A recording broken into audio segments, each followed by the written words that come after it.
Good day. Today is November the 30th. Welcome back from Thanksgiving. Um, Hope everybody is well and ready to go. And so today we're going to finish this unit with the American Revolution. And that means that our test is Friday. Yeah, Friday of this week, Friday, December the 4th, is the test. And that means that we'll jump right into the French Revolution and, finish that before Christmas and actually begin going into Napoleon's demise right around the new year. And so, the American Revolution, once again, it's a European conflict. So let's begin, shall we? Nope, nope, nope. Yes, here we go. As it says there, the American Revolution was a transatlantic and not just a colonial conflict, as it continued Anglo-French hostilities. The French government is going to loan the American government something in the neighborhood of 20 million livres of silver. How much is 20 million livres of silver? The stat I saw was that 20 million livres of silver was enough to feed every peasant family in France for 1 year in a France that was starving. Louis XVI loaned the Americans that money. And ironically, the American Revolution will bankrupt France. And the fact that France is bankrupt basically causes the French Revolution. So, this is why this is important. One reason why it's important. And yes, it is a continuation of the French of the Anglo-French, the English-French hostilities. And the English-French hostilities will continue on until the Napoleonic Wars, and then they will kind of cool off. Cool off very much so. And the French and the English find that they have commonality, common interest. All right, so cause of the French Revolution. Number one, and by the way, there's a test question about this. Number one, France. I'm sorry.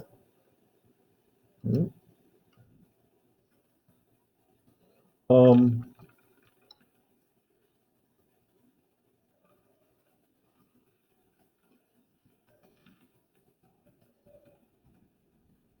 Say 3,000 miles separate. You say, what does that mean? Well, the Atlantic Ocean.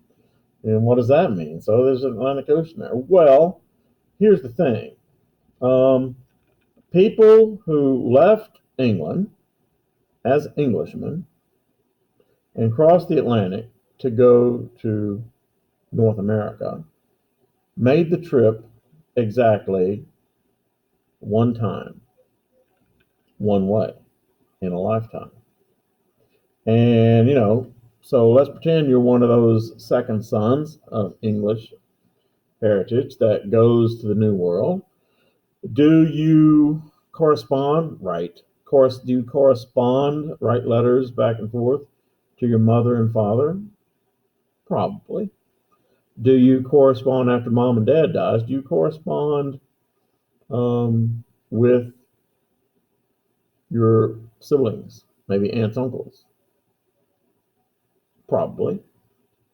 Then when you die, do your children correspond with their cousins? No. Probably after literally one generation, the British cousins and the American cousins are totally strangers. Now, two,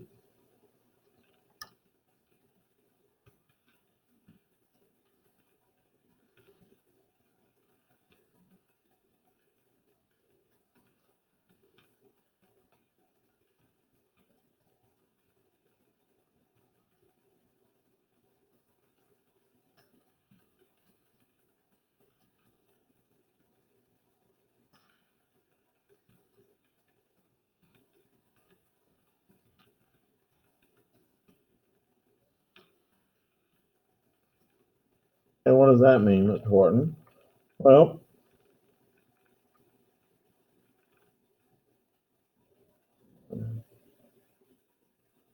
it means that in Great Britain, nobody owned land, except for the very few, the very rich, and the very well established. But in colonies, everybody owned land.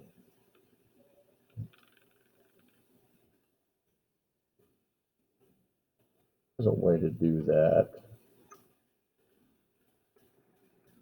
There it is. Yeah, in the colonies, everybody owned land. It wasn't a big thing. In Britain, what mattered was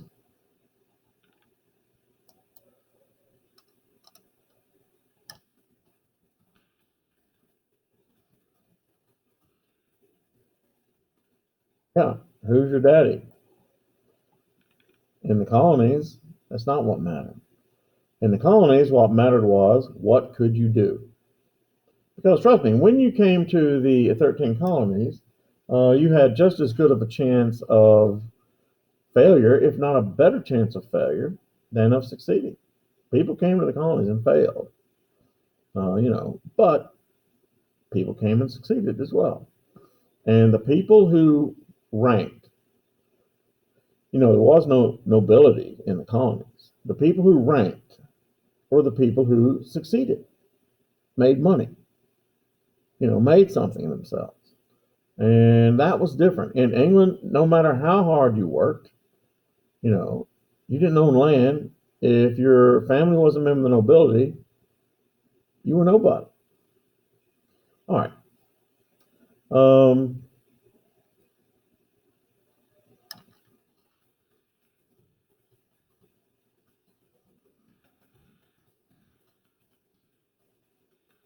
Here is a big one.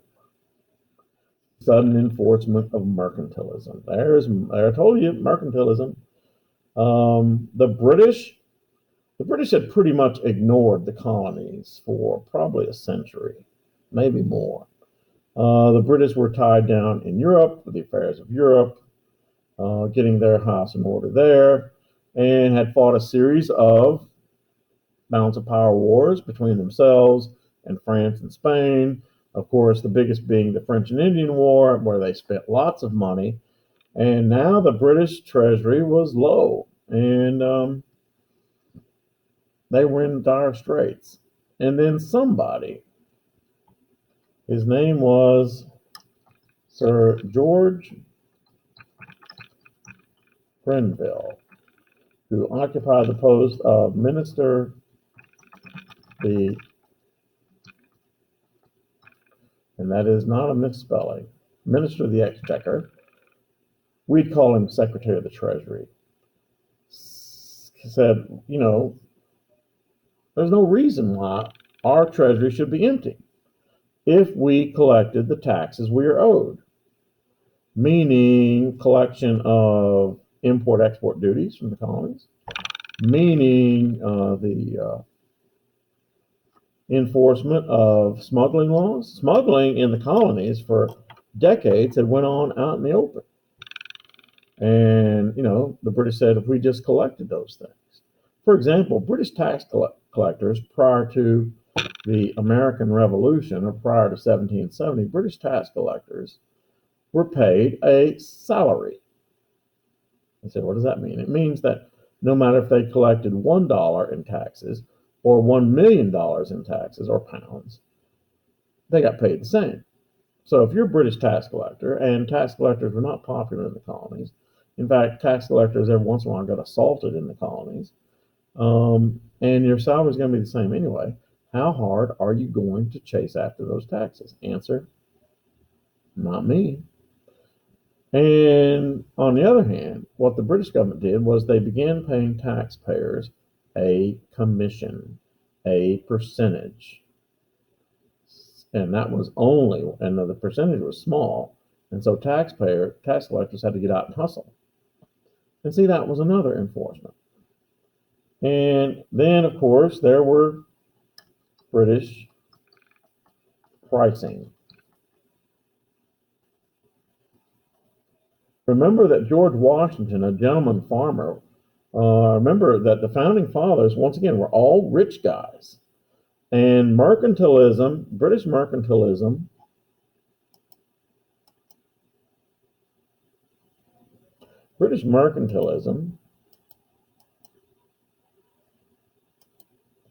okay, so it's not right. British mercantilism set the price that American colonial producers could charge for their products, such as George Washington's tobacco. And, to George Washington and people like him, it wasn't enough. And that was a cause of resentment. It was money. And all these other things that you see, no taxation without representation, freedom of speech, and all this kind of good business, liberty, those are just words. And the American colonists had plenty of liberty, you see. Fact of the matter is, that whole no taxation without representation, to the average citizen living in London, no taxation without representation, they were like, what are you talking about? We don't have representation in Parliament, and we pay lots of taxes, but we can't vote. Don't do this to me. We can't vote. We can't. I'm going to. I hate that. Stupid.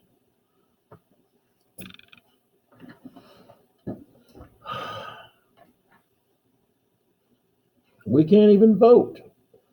And so, it's not even an argument. Now, in fact, let's look at the Stamp Act. Stamp Act, for example, is one of the big things you read about in your elementary history books. The Stamp Act worked like this. The Stamp Act was a tax that was on two things: legal documents and printed materials, such as newspapers, magazines, books, etc., etc., etc. And that's it. Yeah, that was it. Most people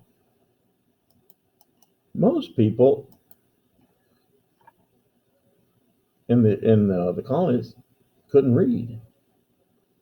And most people didn't need legal documents except maybe once or twice in their lifetime, maybe to buy land, a deed for land, maybe to get married, or birth certificate if they had those, which they didn't.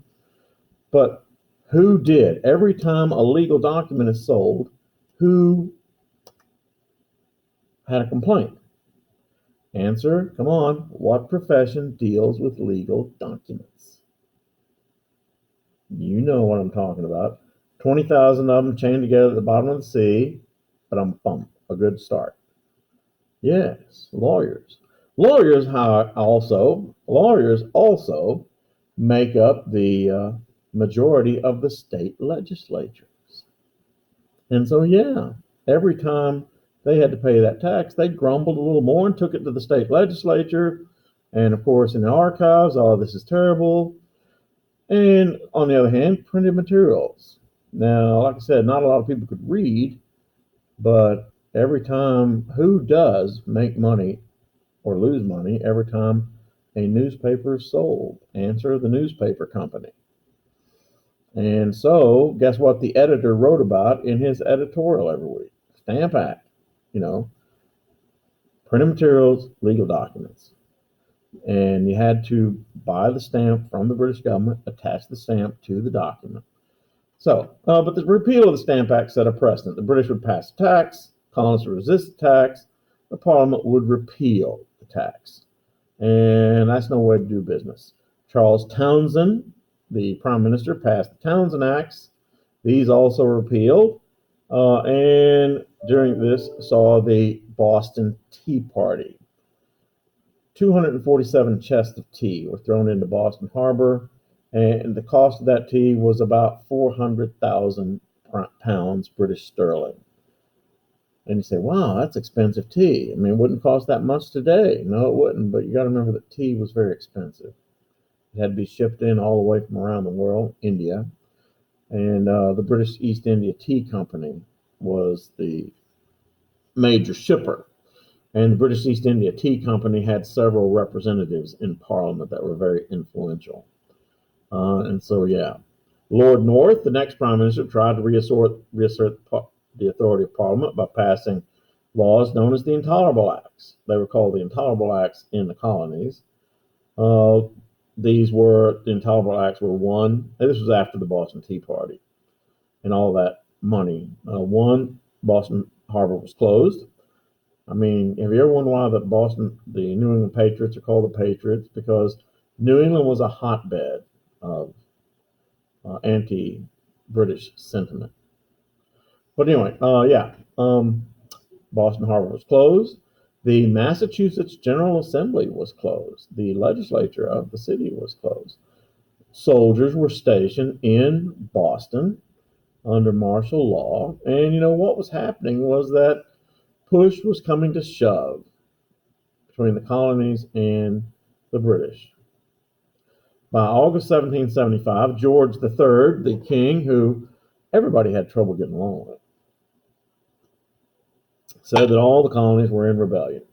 George III couldn't get a lot of cooperation even from his own parliament. He didn't fare well as king. He was an enemy of the Whig Party, who his father had actually been a friend of. He tried several prime ministers, including William Pitt the Younger, and each one failed. George III was seeking to make himself a more powerful king, but not a tyrant. John Wilkes, and he's a British subject, criticized the government of George III and the Earl of Bute's leadership with a paper called The North Briton. This is in the matching section of your test. The House of Commons then accused Wilkes of libel, and he fled the country and was branded an outlaw. Yeah. He returned to England, won his seat in the House of Commons, then was refused his seat in the House of Commons. Wilkes was finally seated in 1774 after having become the mayor of London. The colonists in the 13 colonies followed these developments in England closely, and it confirmed their belief that the King of England was a corrupt individual. See, we're still dealing with 1774 here. If you were hoping to watch a lot of battles, I can tell you this. George Washington spent most of the American Revolution running. Yeah. But he had to. Because George Washington knew the simple secret of winning the American Revolution. All he had to do was to hang on. Yeah. Because trust me, the American Revolution was lost by the British more than won by the Americans. Because eventually, just like the United States in Vietnam, eventually the British just gave up and just kind of threw up their hands and said, we're pouring money down a rat hole here. The war is unpopular in England.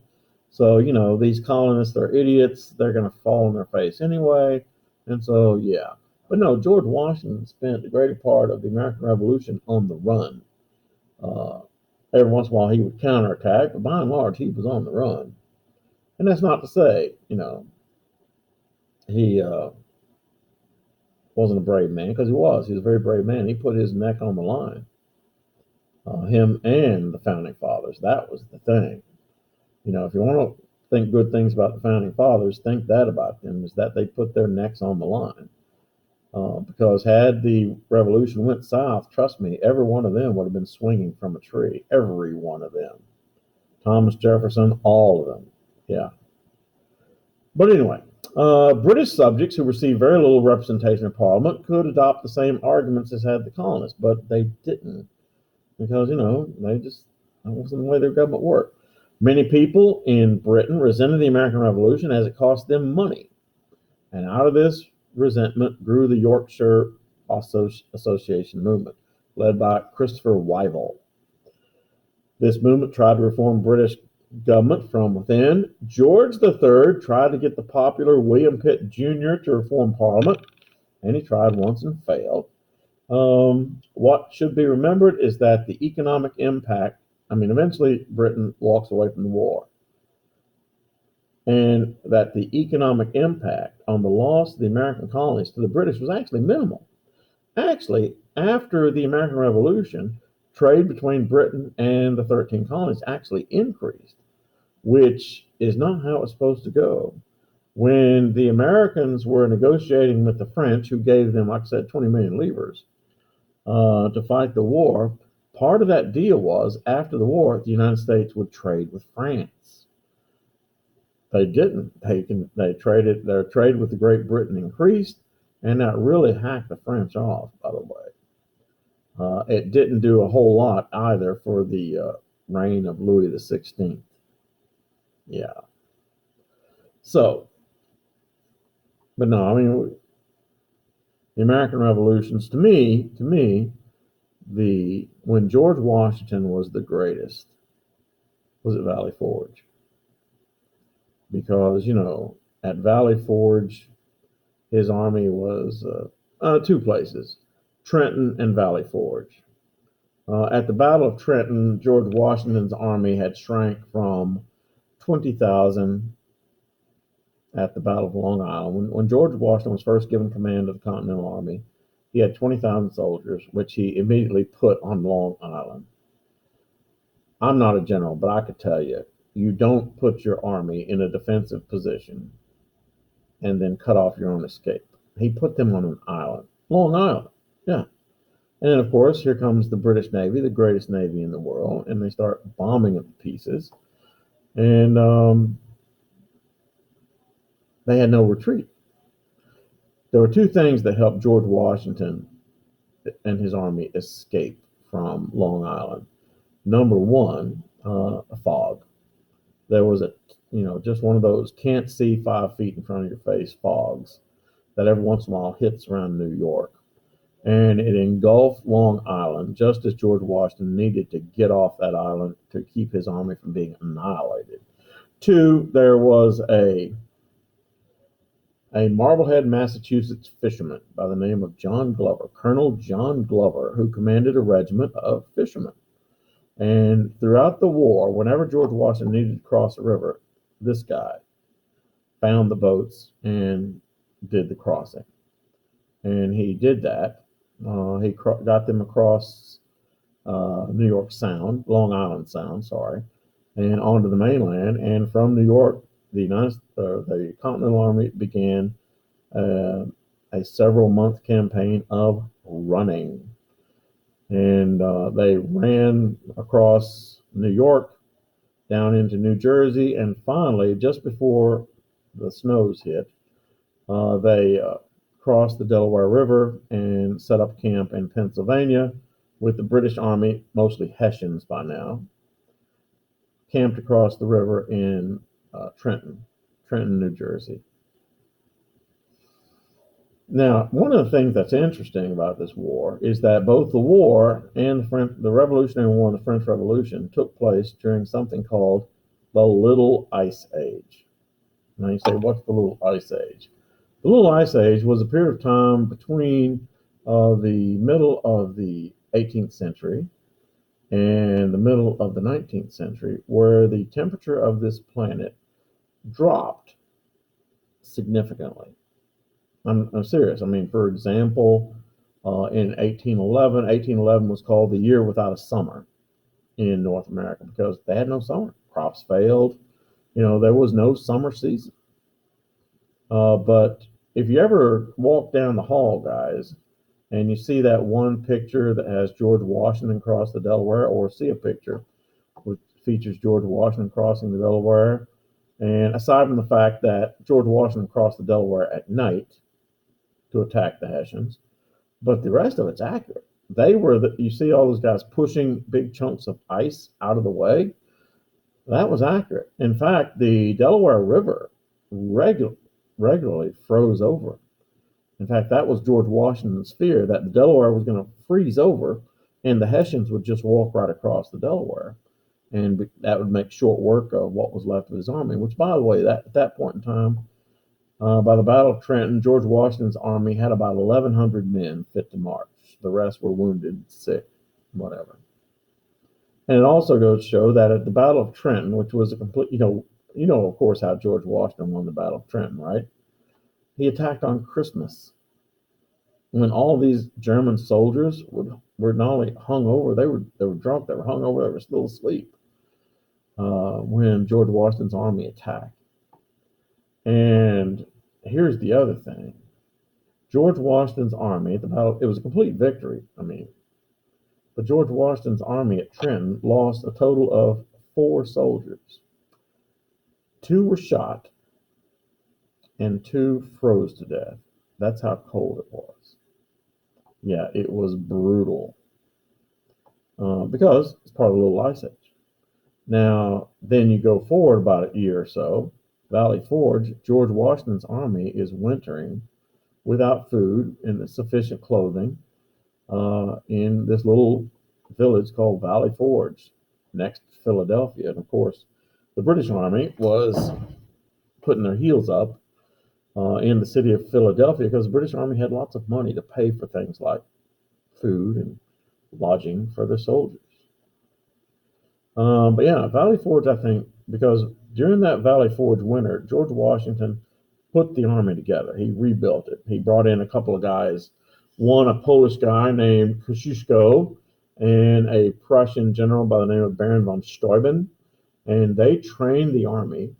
Yeah, Washington had to fight smallpox in his in Valley Forge. There was a smallpox outbreak in Valley Forge, where George Washington actually used an experimental treatment that he had read about. This guy named Edward Jenner.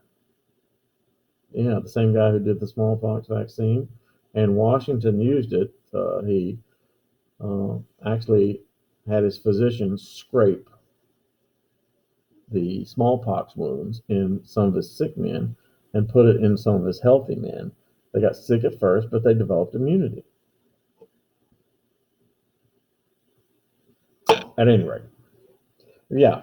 And then Washington pulls off a pretty slick move and surrounds Cornwallis in Yorktown. And that's enough of that. The American Revolution established several firsts in government. Here was a government of Lockean. That means John Locke. John Lockean principles that actually work. See, that's the genius. The new American government was an experiment. And yeah, an experiment and of things that never been tried before, of setting up a government of checks and balances and all that kind of thing. And so the Americans used democratic ideas in their society and government, but they did not immediately free their slaves or equalize their treatment of women. But the effect of that, of the American Revolution, will of course impact the world and European history. We have a test on Friday. And so I think we'll start with our new unit tomorrow.